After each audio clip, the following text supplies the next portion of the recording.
I think we should start off with the cheers. Let's Because start with the cheers. at survivingbreastcancer.org, Cheers. we keep it real. We have wine. I don't care if I'm ER positive. Sometimes you just need to relax. So Yeah. I'm happy to meet new friends and, yeah, have a conversation. So this is actually, in full disclosure, the first time I'm doing a video and my first podcast. So congratulations for being my first guest. Congratulations for doing my it. podcast show. Yeah, This is great. fantastic. So I thought we'd just start off by sharing our stories, getting to know each other as survivors, thrivers. There's so many topics to talk about in terms of, do you even like the word survivor, and where are you in your journey? Some people don't even like journey. So I'm going to be quiet right now and just kind of turn things over to you to introduce yourself and tell us kind of a little bit about you. Sure.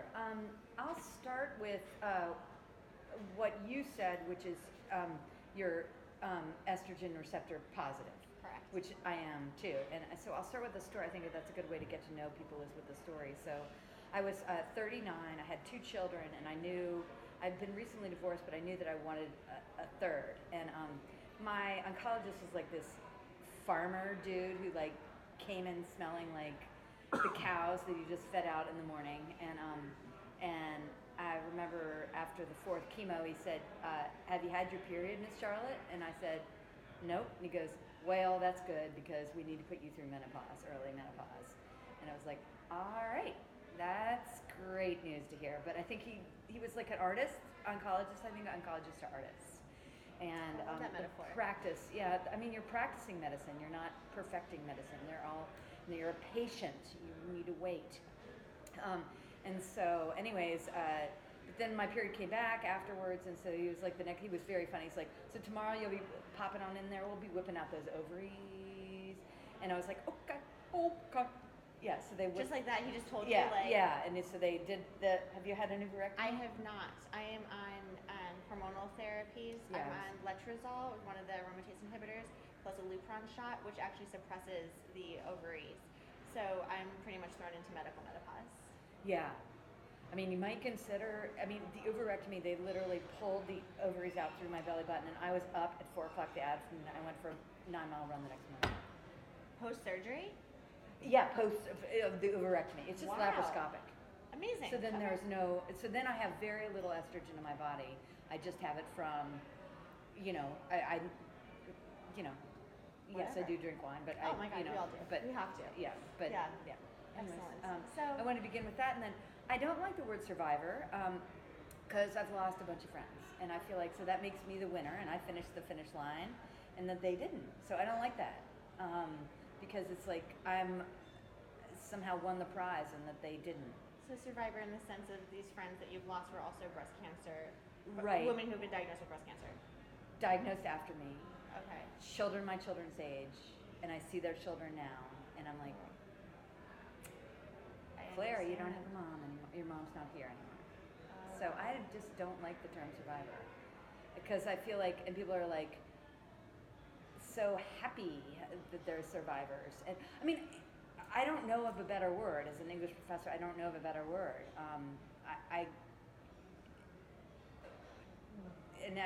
Betsy and I have been struggling with this. Are you living with cancer? Are you living? Are you? One thing I've been changed by cancer. I love that. Yes, and I mean that. I'm a little speechless. That resonates so much with me to kind of understand what the word survivor means in the context, and totally interesting. And I haven't shared this with you, William, but I've started thinking about now that I always talk about the silver lining of making all of these new amazing friends through this, quote unquote journey, and trying to see the positive. And I don't know what I'm going to do when I lose one of my new close friends that I just met through this. I haven't yet experienced that, but I know it's a reality.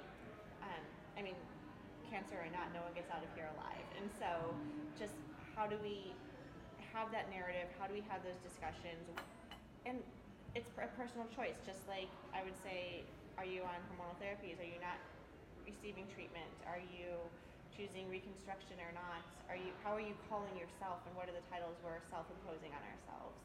So that's so interesting to hear, because I am that happy person I am a survivor, and I get into conversations with other women who, and even my oncologist, when do you start counting the days? Even at the Living Beyond Breast Cancer 2018 conference today, everyone's talking about, oh, a 5-year survivor, a 10-year, 15, 20. When do you start counting? Is it from the day of diagnosis? Is it the day you finish active treatment? I don't know. And then to use the term survivor on top of that, it really makes me start great dialogue and discussion and something for me to think about. It's really helped me change my thought about what time is. So William Faulkner, the Sound and the Fury. So we have Quentin, who is obsessed with time, and he's been given this clock, and so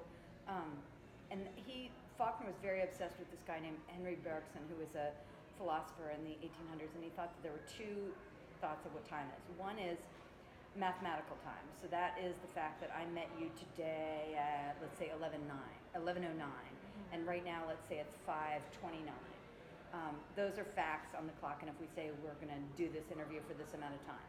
But the other is real time, real duration. So how long will I remember William's gorgeous voice? How long will I remember this moment? How long does it take to wait for your MRI results to come back? And so I think that's about time. And so I actually haven't counted. So like, how long? And I have to always go, I actually asked my daughter, she's 20, and I'm like, Emma, when was I? She's like, Mom, but, I don't know. I mean, I do know how old I am just because I was born in 1966, but Yep. yeah. So. Yeah, no, great answer. And I've also noticed myself even today responding to people saying, well, I was diagnosed in late 2016, 2017 was my active treatment year, and 2018 is my comeback year. I don't know, I mean, call it what you will, count it however you want. Something that resonated well with me through this process was surgery. And I know there's all the ups and downs and emotions that come with surgery. And I actually did a YouTube video recording myself the night before surgery and all of the emotions that I was feeling. That's great. And I was at peace because the next morning I knew the cancer was going to literally be pulled out of my body. And it was like the happiest, peaceful moment of, I am celebrating that I am going into a hospital tomorrow and they're taking this out. And I just remember waking up from the surgery and like my eyes were just like happier. You know that you were healing, that you were coming out on the other side. So to me that was like such a monumentous like time in my life where everything that we go through, that was the day that we were transitioning. Yeah. Yeah, I feel the same exact way about Amazing. It's surgery. Yeah. Lovely. Yeah. And I love your references to like time and the literary artist that you've been studying and everything. I recently got into meditation. Oh, nice. And it's something I've always wanted to be doing. I practiced yoga pre-diagnosis and everything. I was quite active. And then diagnosis came, and then it's been really hard to kind of get back into the old me, so to speak, right? The things I used to be able to do. I'm not physically as strong. Upper body strength is a problem. And I really turned to meditation to learn to accept myself and appreciate myself. And through that, I've actually started experimenting a little bit with actually this concept of time and understanding, the past me, the current and present self, and then also the future self that I'm able to bring. And the kind of, what's the word I'm looking for? It's like the omniscience of self. The all-knowing, omniscience would be the all-knowing. Not that you know everything in the world, but you know everything about yourself. Right, and instead that like time where past, present, and future are all together. Yeah. And there's no longer that arbitrary sense that's being projected onto you. And to really appreciate the physical self and the spiritual self and the energy of self of what we're able to do. So that's something that's really been helping me through meditation. Really interested in what William said today in my brief talk. You weren't there, but he's talked about splashing water on people. I love the outdoors. My husband is getting ready to retire, and he's going to hike the the Appalachian Trail from Maine down to Georgia. Amazing. I live on a farm, many acres, and I'm always outside. I love to sleep on I'm a huge outdoors girl. In fact, being in the city of Philadelphia to me is like, oh, well, like, whoa, beep. But yeah, I mean, always outdoors, and I believe that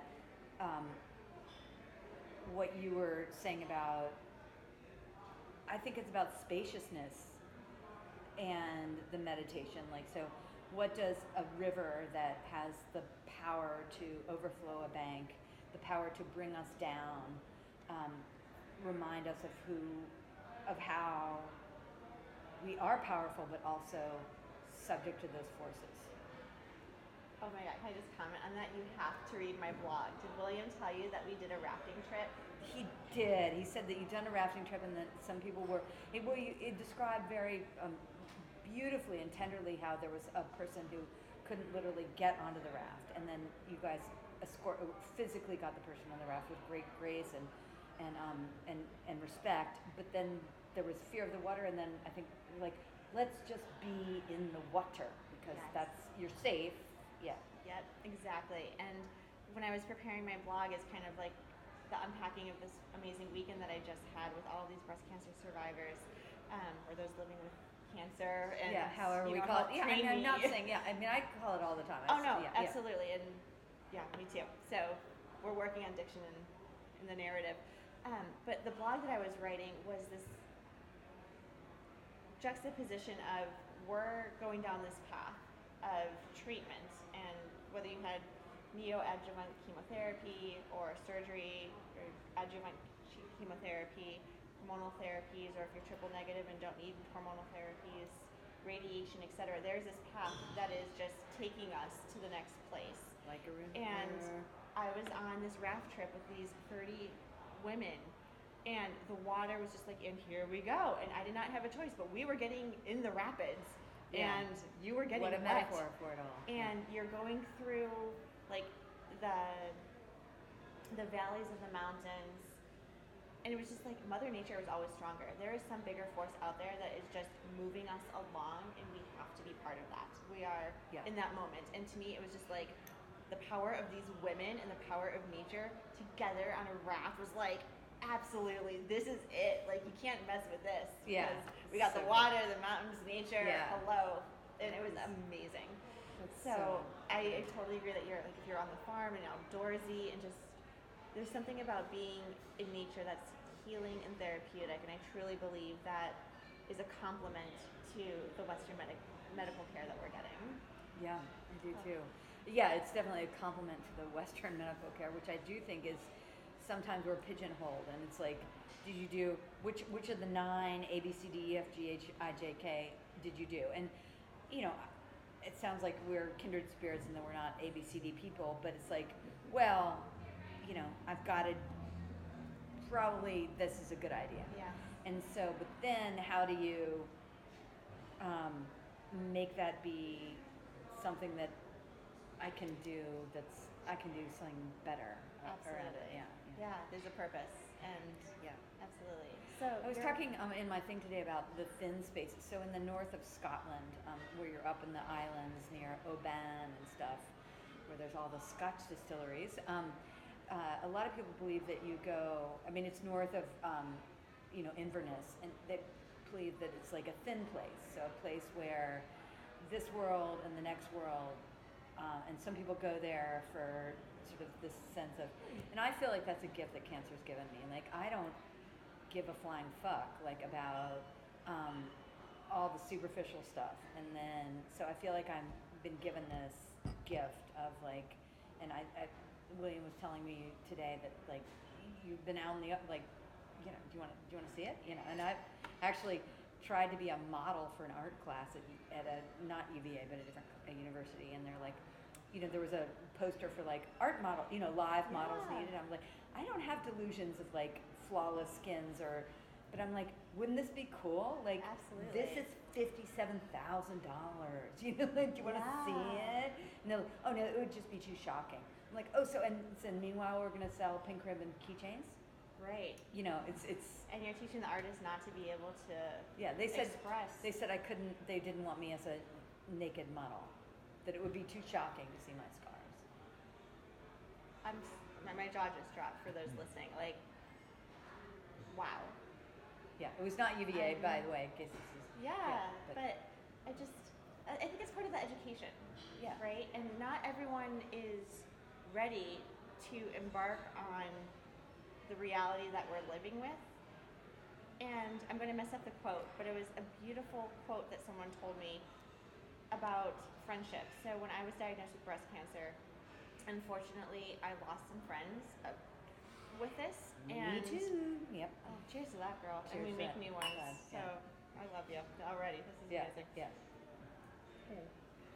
But I was surprised. There were some people I was really relying on that I was telling that I had breast cancer, and I was expecting the text messages every day, or I was expecting the weekly check-ins or the phone calls or the every Wednesday I have treatment. That's too scary. Yeah. That freaks me out. Yeah. I might catch it. I mean, it's not that deep, but it goes like, you're acting weird. You're acting strange. You're not losing yourself. your hair. You're losing your hair. You look Whoa. different. Yeah. Did you get steroids? I did. You poof up. Muscle building. I know. Yeah. And Yeah. this is crazy. People are like, I don't even recognize you. I'm like, Yeah.